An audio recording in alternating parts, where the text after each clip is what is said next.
200 tahun yang lalu, iblis dan manusia hidup berdampingan dan merupakan dewa pelindung manusia.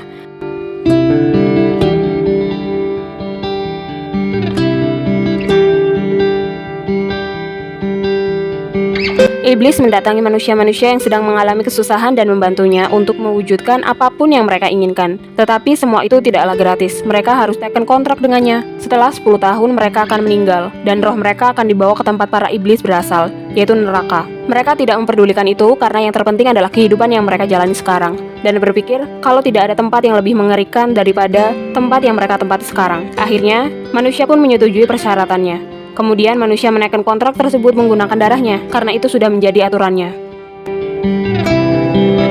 Iblis mengelabui manusia dengan cara yang angkuh tapi memikat, kemudian menyerang dari luar dan dalam.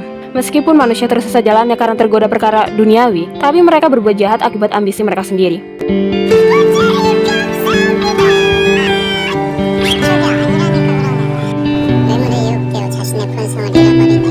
Iblis tersebut bernama Jong Gu-won. Dia merupakan iblis yang sangat tampan dan juga seksi.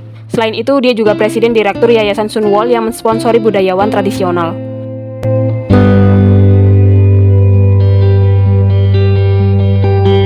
Gu-won menjalankan tugasnya sebagai iblis dengan baik sampai saat ini.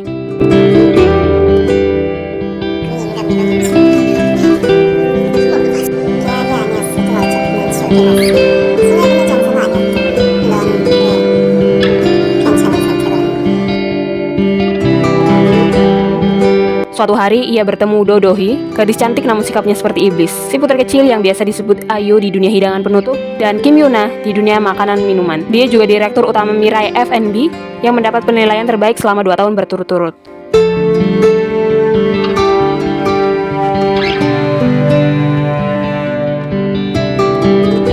Do-hee mendatangi tempat tersebut karena komisaris Chu Chon-suk menyuruhnya untuk berkencan dengan lelaki yang telah ia pilihkan. Namun lelaki itu bukanlah Gu-won. Do-hee salah mengira Gu-won sebagai pria yang akan berkencan dengannya, karena sekretarisnya salah memberitahukan tempat pertemuan mereka.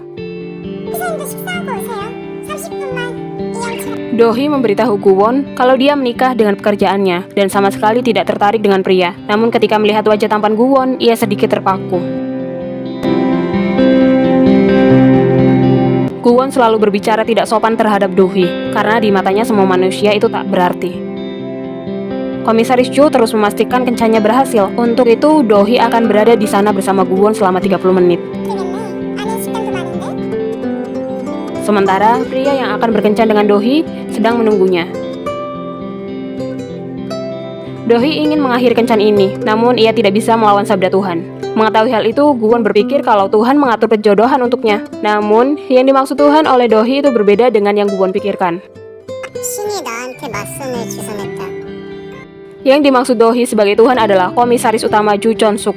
Dia pencipta kerajaan Mirai. Grup Mirai termasuk salah satu dari 10 besar konglomerat di Korea. Saat Do-hee berusia 11 tahun, ia kehilangan orang tuanya dan diadopsi oleh komisaris Chu. Oleh sebab itu, dia menjadi seorang ateis dan menjadikan komisaris Chu sebagai tuhannya. Do-hee bagaikan virus bagi saudara-saudara angkatnya, tapi mereka tak menunjukkan kebencian secara terang-terangan. Senjata mereka adalah senyum.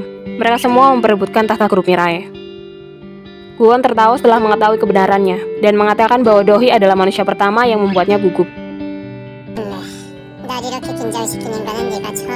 Setelah 30 menit, waktunya Do-hee untuk pergi. Namun ketika hendak pergi, segerombolan pria datang dan melemparkan kek pada Do-hee. Beruntung, Gu-won menangkap kek tersebut.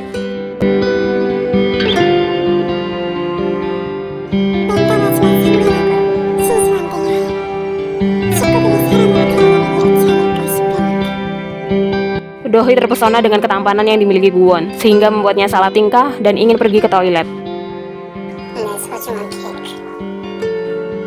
Di toilet, Do-hee merasa kalau Gu-won tidaklah jahat, bahkan ia menyiapkan kek untuk ulang tahunnya. Hal ini membuat wajahnya memerah. Tetapi kenyataannya, kek itu bukanlah untuknya, melainkan untuk Gu-won sendiri. Demi bisa memakan kek tersebut, Gu-won sudah reservasi dari sebulan lalu. Namun pria-pria itu menghancurkan keknya. Hal itu menyebabkan kemarahannya datang, sehingga ia menghilangkan mereka semua, karena menurutnya mereka adalah sampah yang harus dibakar.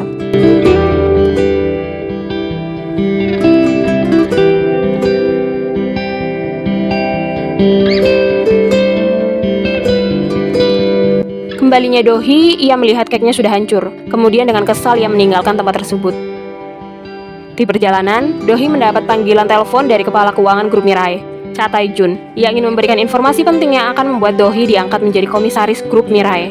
Karena informasi ini sangat berharga, ia menyuruh Dohee untuk mempertimbangkannya dan menghubunginya kembali.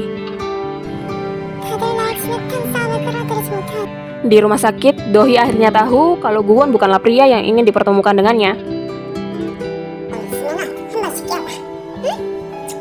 Sementara di tempat lain, seorang pria misterius menghabisi Tae-jun. Karena ini adalah hari ulang tahun Dohee, ia pergi ke pantai untuk mengenang orang tuanya. Setelah hari berganti, ia memesan supir untuk kembali. Namun supir yang saat ini berada bersamanya bukanlah supir yang ia pesan, melainkan si pria misterius yang penuh dengan luka di lehernya. Dia adalah pria yang sama yang menghabisi Tae-jun. Sedangkan sopir yang ia pesan kini telah tewas. Menyadari hal tersebut, Dohee memukulnya dan melarikan diri.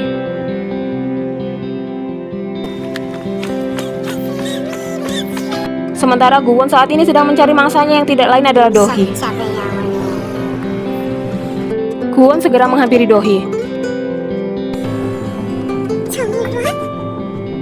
Sadar dengan kedatangan Guwon, Dohee kemudian berlari ke arahnya dan meminta bantuan kepadanya. Ia akan membantu Dohee, namun seperti biasa harus teken kontrak dengannya. Karena sangat ketakutan, Dohee akhirnya menyetujuinya tanpa mengetahui persyaratannya.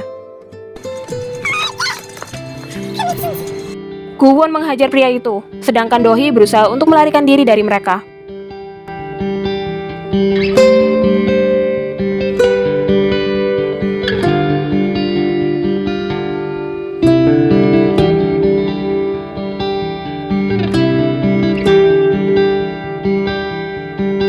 Guwon mengulurkan tangannya untuk menarik Dohee, namun sebuah mobil yang dikendarai pria misterius melaju ke arah mereka dengan kecepatan yang tinggi. Ketika Guwon ingin menghentikan mobil tersebut menggunakan kekuatannya, anehnya kekuatannya tidak berfungsi setelah menggenggam tangan Dohee, sehingga menyebabkan mereka berdua terjun ke air.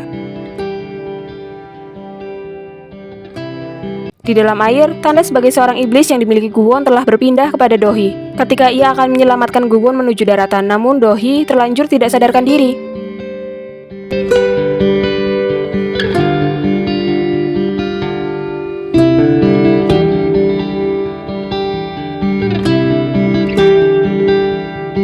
Pagi harinya ketika Dohee terbangun, ia sudah berada di daratan. Sementara Guwon merasa bingung kemana hilangnya tanda yang ia miliki, dan segera melihat pergelangan tangan Dohee. Kemudian ia melihat tanda yang ia miliki di pergelangan tangan Dohee.